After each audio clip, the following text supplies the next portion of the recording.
Welcome to Bellingham Unitarian Fellowship. I'm Reverend Paul Beckel, and you're not. And I'm joined today by Rod Haynes, Daria Haynes, Melanie Reek, Alex Gilman, Claire Lending, Beth Byers, Lawrence Allen, Patricia Conover, Jamie Curley, Gabe Epperson, Ann Stevenson, Karen Welch, Ted Williams, Kevin Allen Schmidt, Walt Ellis, Jeff Copeland, Mark Allen, Andrew Schoenberg, Kathy Watto, Genia Allen Schmidt, Maya Wella, Jesse Reynolds, Felice Davis, Beth Fuller, Mike Miley Jose, Sarah Pearson, Joe Pullen, and Esther Goldie!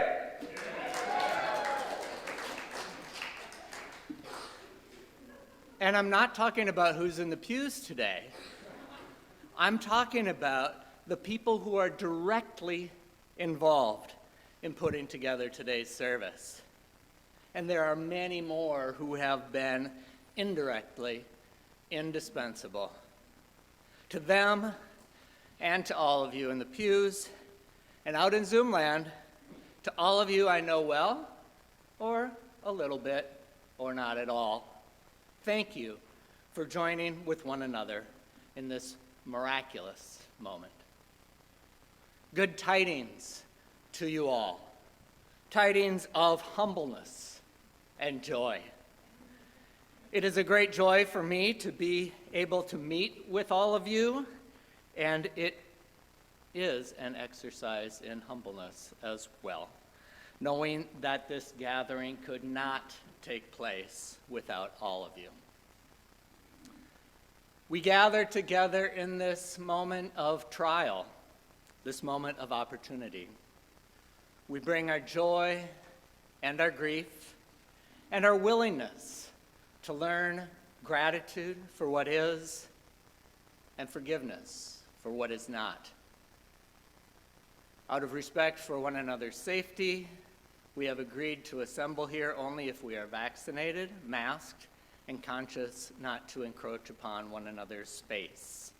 After the service today, I invite those of you on Zoom to stay for a while to chat on Zoom, and those of you here in person to leave the building, but grab a cup of coffee on the way out and say hello outside. If you are new to BUF, please fill out a visitor contact card.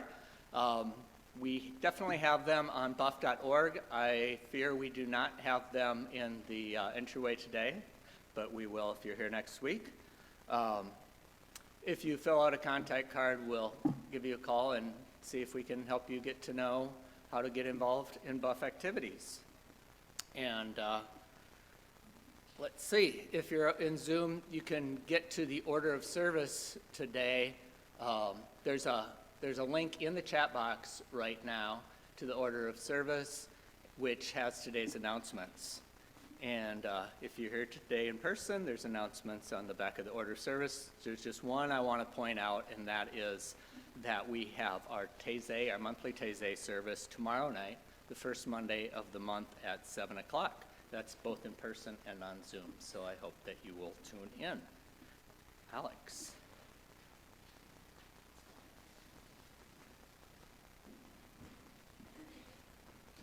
Good morning, everyone.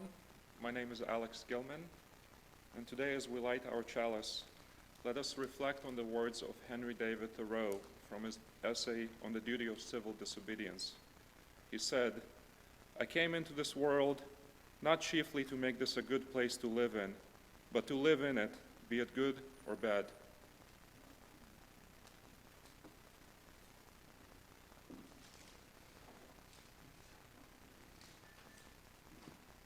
Good morning. I'm Daria Haynes, and I'll ask you to join me in reciting our covenant. Love is the spirit of this fellowship, and service gives it life. Celebrating our diversity and joined by a quest for truth, we work for peace and honor all creation. This is our covenant.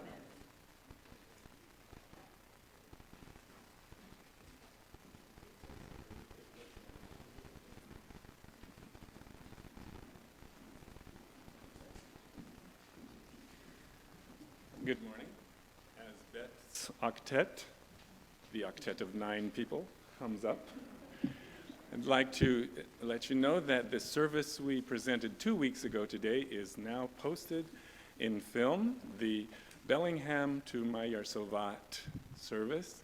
This was this beautiful tapestry here hanging in the form of the letter M for Mayar Sovat is still there.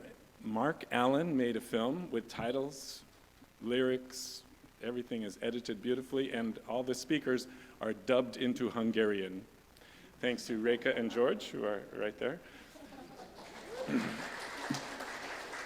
Our partnership with Mayar Sovat, Transylvania, is very strong, and thanks to Reka and George for keeping it that way with continual correspondence in Hungarian. And we're so excited that we now have this filmed service as a message and a gift to them that they can watch just by going onto YouTube. You can find that link in the midweek update and at BUF.org, and anywhere you look, it's right there, so I invite you to look at it.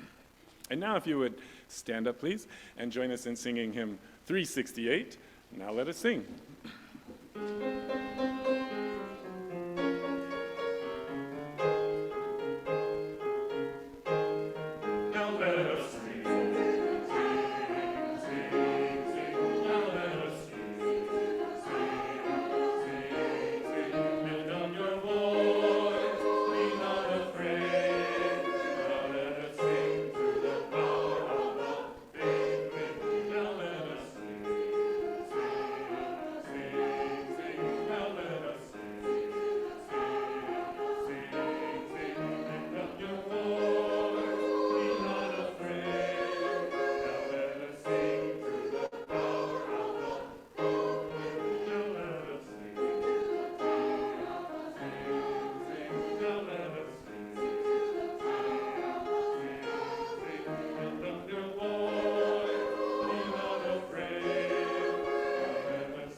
Will you read with me from responsive reading number 643 in the gray hymnal?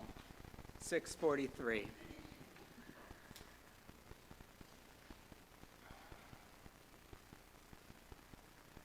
From Psalm 65.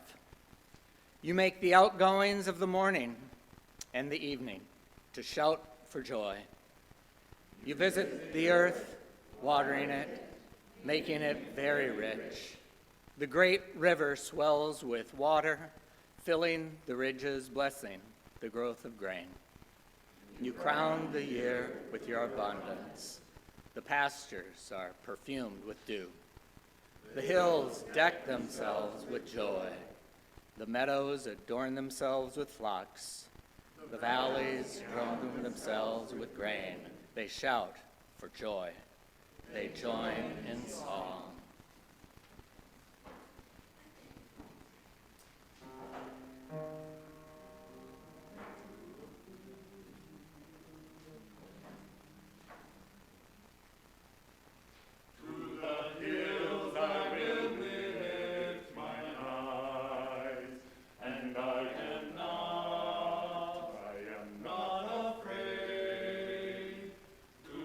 Hills I will lift mine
Wow. Hello, I'm Claire Lending, and I would like to talk a few minutes about my Unitarian Universalist and anti-racist journey. Many years ago, I moved to Alabama to be a professor, and I found a UU fellowship which allowed me to relax and feel comfortable in this very conservative place. The principles and purposes aligned with my beliefs, and most of all, I found a community of like-minded people. I feel so comfortable as a UU. In contrast, my anti-racism journey in the past 4 years mostly makes me feel uncomfortable. I learned that almost all I knew about history is through a white supremacist lens. The more I read and listen, the more disturbing things I learn about the country I live in. Even harder for me, I realize all the white privilege I have. My education and childhood comfort came from my father's ability to go to college with the GI Bill, as he was white, and the fact I was able to go to good schools due to my white neighborhood. I'm also an avid reader of fiction, and it never occurred to me I mostly read white authors with white characters. When I close my eyes to the real world around me and the many privileges I experience because I am white, I am not living my UU values. But by opening my eyes, I am using this newfound knowledge to grow. I'm starting to catch up on my learning about the world. I'm enjoying reading books by Black authors. I am learning and working with others, both at BUF and at work, to try to create a more equitable society.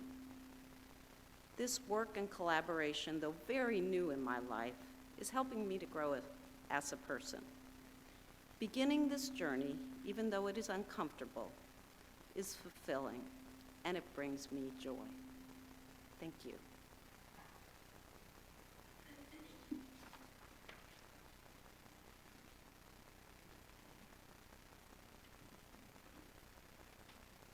Thank you, Claire.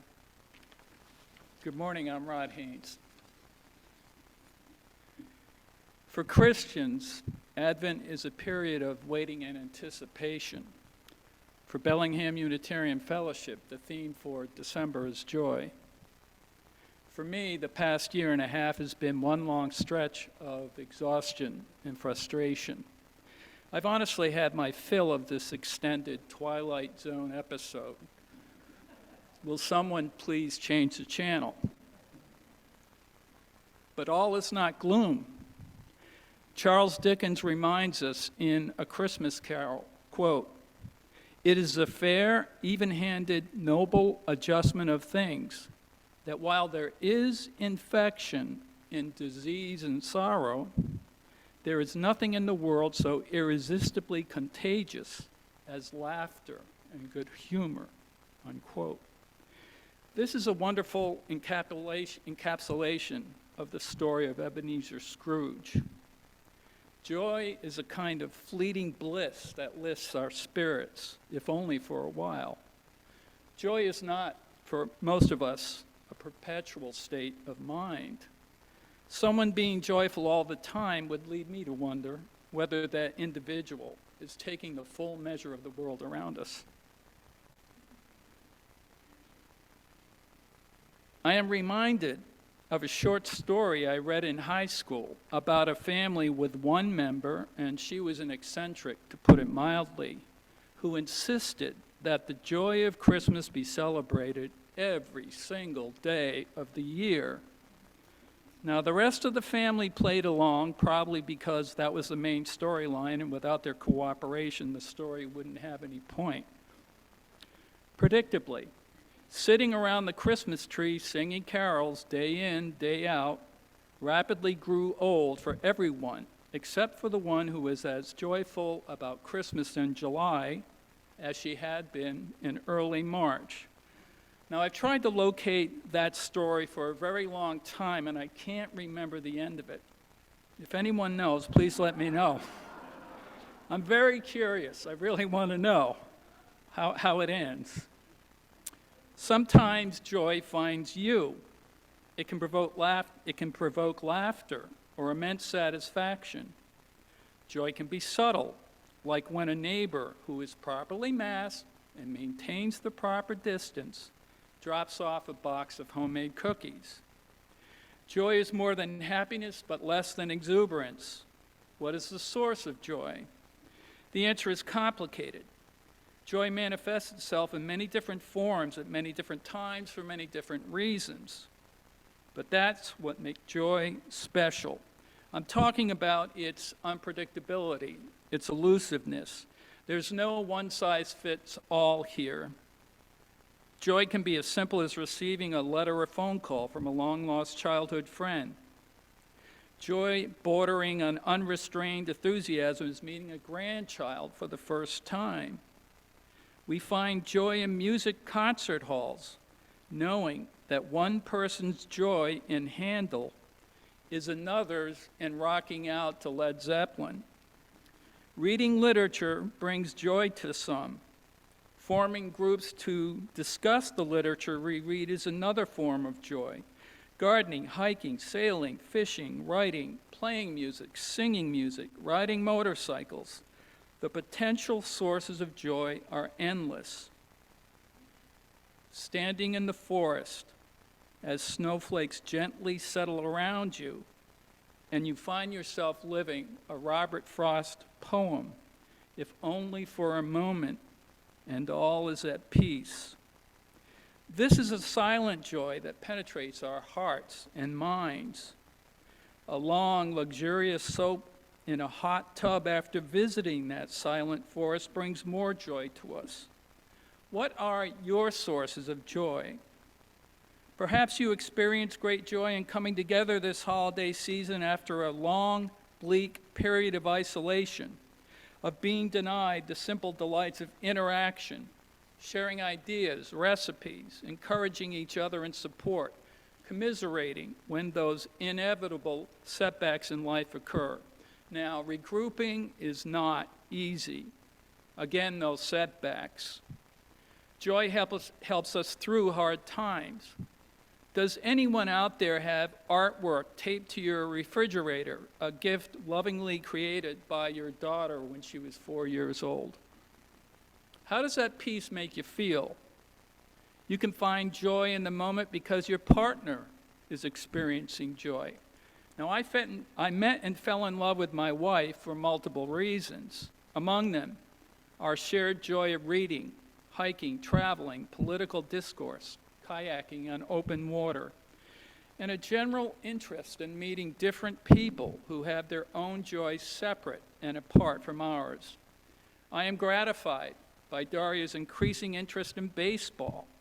She now asks questions about strategies and players and playoffs and team status, which tells me one of my sources of great joy, baseball, is shared by her. Now, some of her baseball questions are too difficult for me to answer. I do like it when that happens.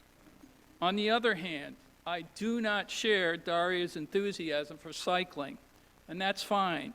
Who says one partner's joy must mirror the other's? I think life is more interesting when they don't. You partners out there have my permission to luxuriate in separate joys on occasion. It's a form of self-care and expression of individualism, and it's healthy for both of you. Now, as we all know, at holiday time, marketing forces assault our senses with their brands of joy they strongly insinuate television audiences must adopt for ourselves. The idea of being here if your Target shopping cart is not overflowing with tinsel, presents, and fruitcake, your joy quotient is low, and you better get busy. The latest LL Bean catalog front cover reminds us that joy is realized when we give. So the more parkas and PJs you give to others, theoretically, you should experience more joy within yourself. Not giving equates to less joy. But consider, families who lost loved ones over the past year or two are pained by television commercials They're depicting get-togethers of happy people hovering around a turkey drinking Coca-Cola. Some of us are looking at empty chairs at holiday time.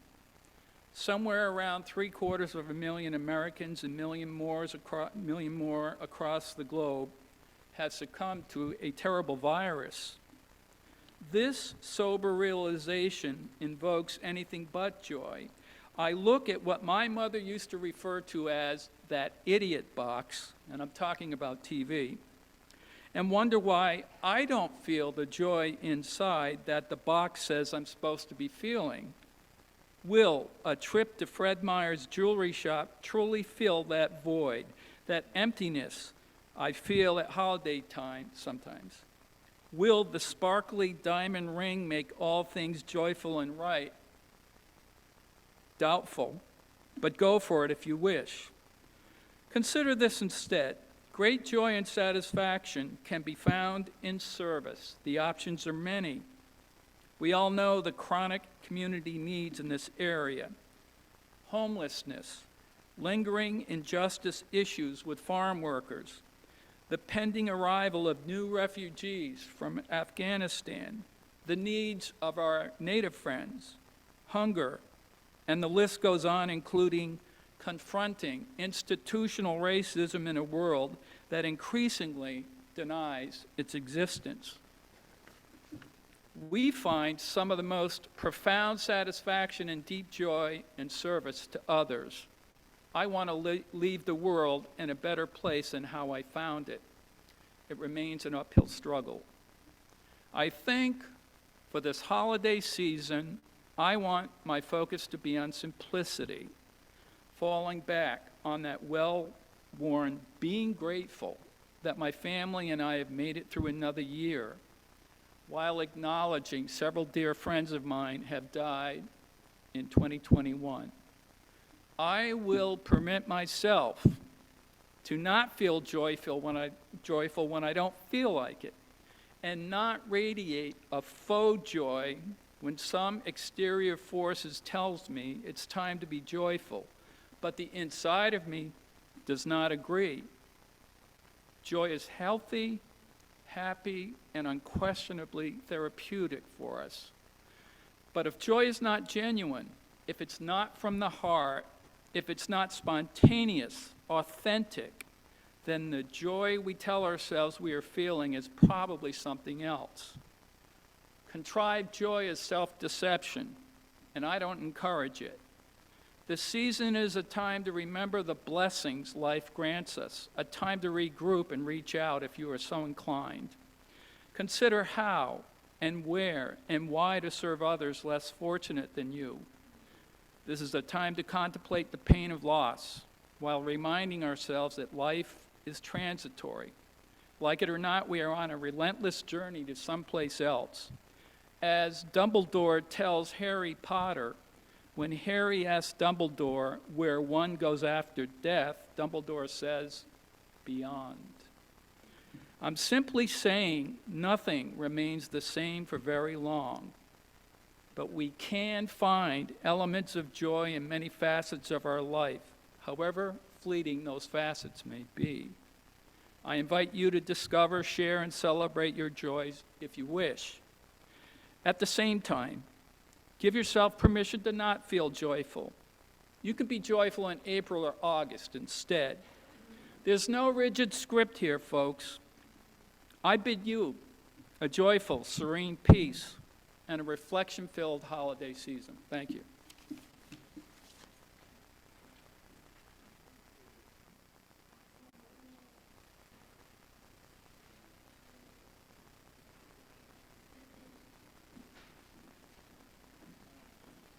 We invite everyone to stand and sing There Is More Love Somewhere, Hope, Joy, and Peace. Number 95.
I don't know if you have noticed, but I am a very humble person.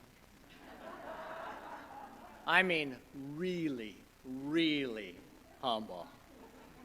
I may be the most humble person you have ever met. If anyone wants to go out back after this service, I'll take you. I'll take 3 on 1. I am that humble. I grew up in the 1970s with the song, "Oh Lord, it's hard to be humble when you're perfect in every way." Is it hard to be humble when you're perfect? No one will ever know. Just as likely, I think, it's hard to be humble when we're unsure of ourselves. But whether we lack humility because we think too highly of ourselves, or we lack humility because we are always down on ourselves, either way, it's about not knowing ourselves or not accepting who we really are. To be humble is to know that we are animals. We are atmosphere.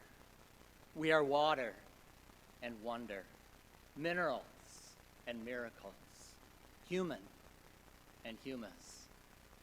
Humus, which is the organic material in soil, that which is fertile beyond measure, that which so much around us is becoming right now as the cold rain and wind tear apart what was once so fresh and might have seemed immortal.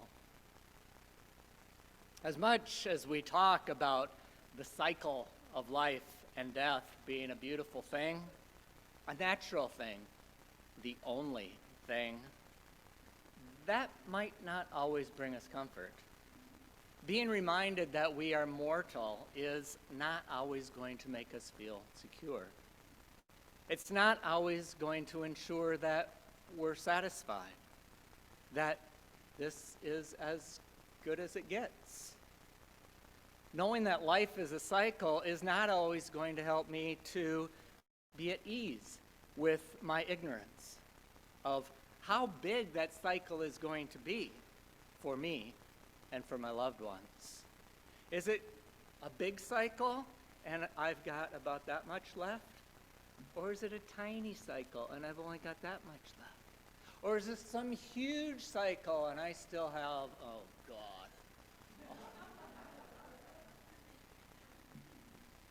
Sometimes, when the magnitude of the cosmos is set before me like an infinite jest in countless layers of stars or ethereal northern lights, humbleness embraces me, and my smallness feels just right. Sometimes I experience history in the same way. I look back past centuries of war and peace, through empires gone and come, back through hip-hop and Haydn, way back through Isaiah's Lamentations, indigenous celebrations, further back to primal pulsations of drum and heart, all the way back again to the music of the cosmos, where it all began, and my smallness feels just right. But sometimes I recoil from all that. No, I'm not going to be limited by the way things have always been. I'm not going to be limited by the pathetic repetition of misunderstandings and mistakes, because I'm good enough, smart enough, and doggone it, people like me. Don't they? It's hard to be humble when you're insecure. Because in order to be humble, we need to know who we are and accept who we are. but not just to accept our limits, but also to recognize our power and to make the most of our gifts. Both Aristotle and the Buddha taught that virtue is the mean between two extremes. Now, you might be so smart that you could zone out right now and come up with an exception. I hope you won't do that. Just go with me on this, that at least this one virtue, humility, is the middle ground between the extremes of arrogance and self-contempt. Most often, I think, a lack of humility is understood as the former: arrogance, hubris, self-importance, thinking that we're superior. But rushing to the other end of the continuum, to submissiveness, to think of yourself as wretched or inferior, that doesn't make us humble. Now, whether we think too well of ourselves or too poorly of ourselves wouldn't really matter if we could keep it to ourselves, but that's not possible. How we think of ourselves comes through in everything we say and do. So, if you walk away with anything today, let it be this. I know most of you well enough to know that if you're off center on this continuum, from vanity to shame, well, we probably all veer back and forth. But I know most of you well enough to know I don't experience you, at least, as egocentric blowhards. I don't. So if I preach about humility, and you think that I'm saying that you should downgrade your opinion of yourself, if I preach about humility and you think I'm saying that you don't realize how worthless you are, then one of two things is going to happen. One, you're going to ignore me because you know it's not true. Or two, you're going to go out and discredit yourself. Both bad outcomes. But that doesn't mean you're off the hook. Pick any virtue, and it's inevitable that we will hop around here and there on the continuum between too much and too little. That's just life.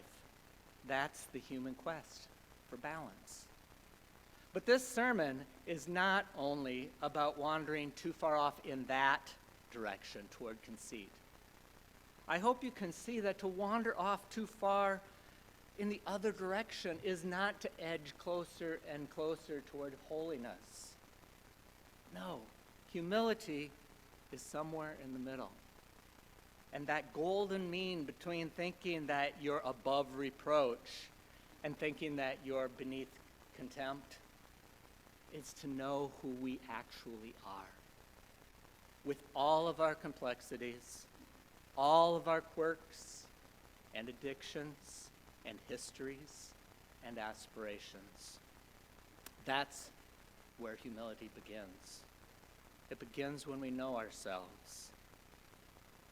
But when it really happens is when we be ourselves.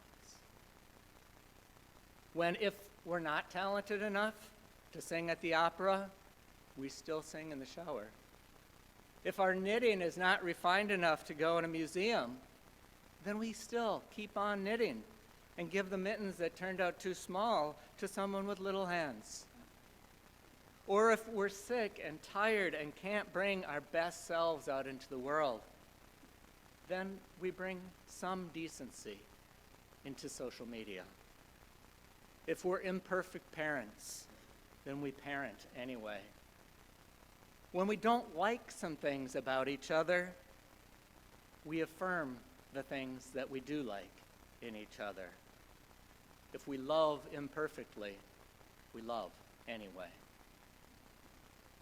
If we only have time and energy to shovel an extra 10 feet of our sidewalk to help out our neighbor, then we shovel that 10 feet. And if our neighbor does that for us, whether we needed it or not, Whether they're doing it out of generosity or snobbery, it won't matter, because we'll be grateful either way. And we'll restrain ourselves when we might be coming to conclusions too quickly. And we'll assert ourselves according to that still small voice within. Because humility is not about suppressing our self-confidence. It's not feeling bad about our ineptitude or feeling good about our aptitude or our ineptitude or our confusion. It's about knowing who we are, our humanness, our particular form, our individual form of humanness, our short or our tall humanness, our young or our old humanness, our simultaneously weak and strong humanness, our rootedness in the earth, our kinship with every soul. It begins with knowing who we are. But let's not remain there at the beginning. Let's move forward together, each with our own gifts with which to bless the world.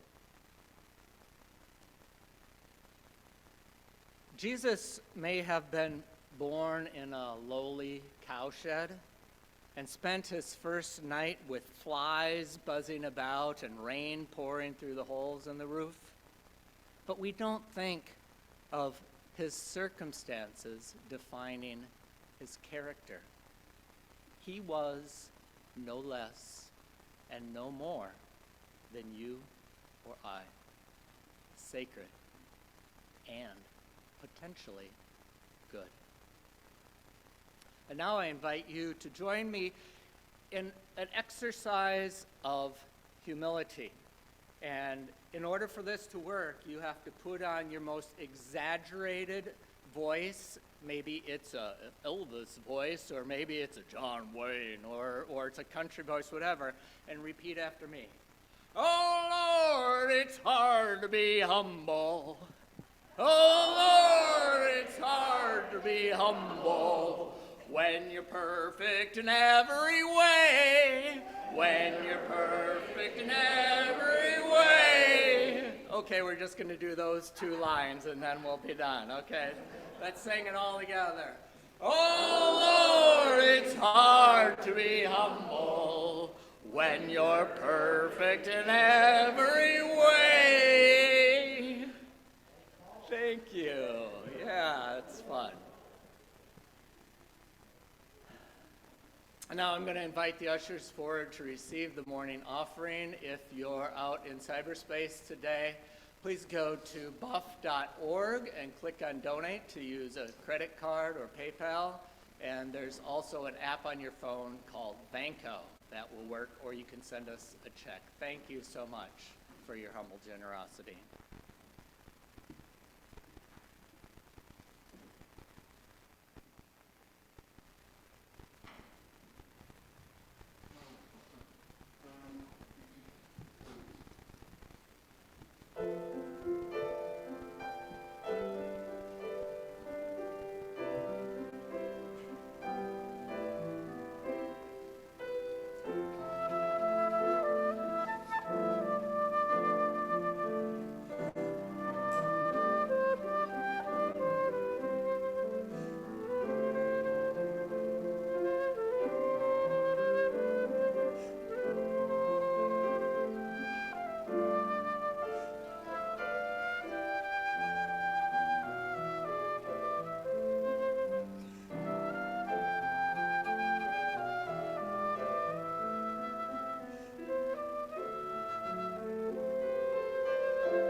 Thanks to Melanie and Beth for that beautiful music. Most of you know that Beth Byers splits her time between BUF and the Honolulu Unitarian meeting, and she's going to be going back there sometime in December, but before she goes, she just wanted to pack in the music, so she organized that octet, and she's organizing a double octet for Christmas Eve. And I just appreciate Beth taking the initiative to share her gifts with us, and may we be inspired by that. Let's stand and sing hymn number 6, Just As Long As I Have Breath.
Go out into the highways and byways. Give the people something of your new vision. You may possess a small light, but uncover it. Let it shine. Use it in order to bring more light and understanding to the hearts and minds of men and women. Give them not hell, but hope and courage. Preach the kindness and everlasting love of God. And now please join us in circle round.